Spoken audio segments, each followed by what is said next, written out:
আসসালামু আলাইকুম ভিউয়ার্স, কেমন আছো তোমরা? আজকে উপস্থিত হলাম তোমাদের কাছে নতুন একটি ভিডিও নিয়ে। তো আমরা চলে আসলাম রাস্তায়, হঠাৎ দেখলাম যে এক মামা সে আখের রস বিক্রি করছে একটা মেশিন নিয়ে। তো দাঁড়িয়ে গেলাম। আমার মেয়ে বলল যে মাম্মি আমাকে একটু রস খাও প্লিজ। ওকে, আমরা সবাই মিলে এক গ্লাস করে রস খেলাম। খুব ভালো লাগলো। অনেক গরম পড়ছিল, যে কারণে রসটা অনেক ভালো লেগেছে। তো দেখতে পাচ্ছ কীভাবে রসটা তৈরি করা হয়, মেশিনটা দিয়ে কীভাবে মারে দেখতে পাচ্ছ। খুবই সুন্দর লাগতেছে দেখতে।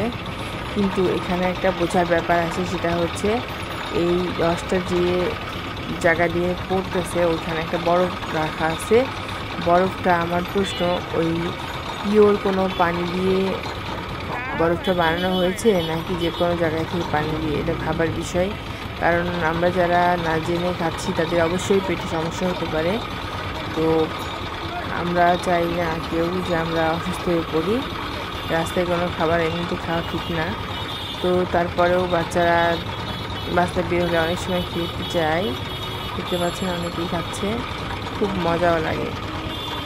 যেগুলো নিষেধ সেগুলাই কিন্তু বেশি আমরা পছন্দ করি। এটাই নিয়ম পৃথিবীর। সকলেই এরকম, একটু বাচ্চা বাচ্চা ভাব থাকে আমাদের সকলের মধ্যেই। তো যাই হোক, ভিউয়ার্স দেখতে পাচ্ছ, তো আমরা এই মেশিনের আসল কাহিনী জানতে পারলাম যে এখানে মেশিনের যে মালিক, এই মামা, এর আসলে সে কি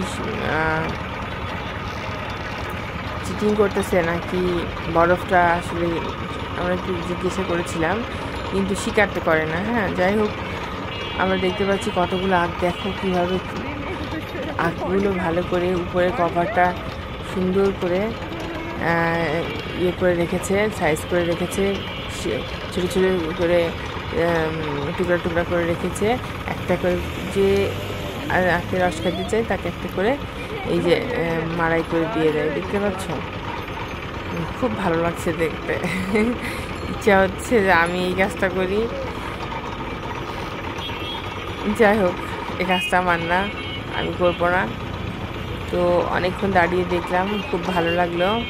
তোমাদের সাথে শেয়ার করলাম ব্যাপারটা। তোমরা ব্যাপারটা বুঝো। বাহিরে কোনো কিছু খেলে অবশ্যই আগে জানবে যে আসলে এটা ঠিক আছে কি না। না হলে পেটে অসুবিধা হতে পারে, বিভিন্ন রকমের প্রবলেম হতে পারে। তো ভিউয়ার্স, আমাদের এই ভিডিওটা তোমাদের যদি ভালো লেগে থাকে অবশ্যই তোমরা আমাদেরকে লাইক কমেন্টস করো, আমরা জানতে পারবো।